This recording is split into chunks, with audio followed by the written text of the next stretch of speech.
రెచ్చిపోతున్న అమెరికాను కంట్రోల్ పెట్టేందుకు చైనాకు వెళ్ళినటువంటి నరేంద్ర మోడీ అక్కడ ఏమీ భారత ప్రయోజనాలను వదిలిపెట్టలేదు. అక్కడ ఏదైతే ప్రధానమైనటువంటి సమావేశం జరిగిందో షాంఘై కోఆపరేటివ్ ఆర్గనైజేషన్ మీటింగ్లో ఒక ఘాటైన స్టేట్మెంటే ఇచ్చారు. ఆ రోజునే నేను మొన్న వివరించి కూడా చెప్పా.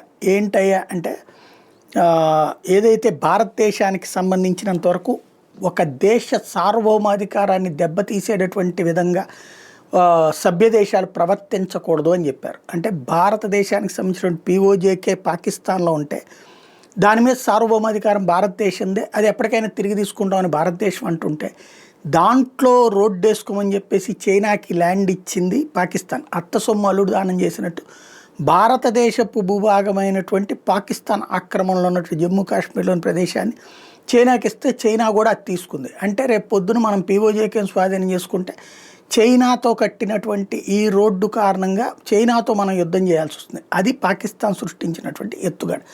ఒక దేశ సార్వభౌమాధికార విషయంలో ఒప్పందాలతో జాగ్రత్తగా ఉండాలని నరేంద్ర మోడీ చెప్పాకనే ఇప్పుడు సిపెక్ అంశంలో వెనక్కి వెళ్ళింది చైనా అన్నటువంటి వాదన వినబడుతోంది. కానీ చైనాను తక్కువగా అంచనా వేయడానికి ఏం వీల్లేదు.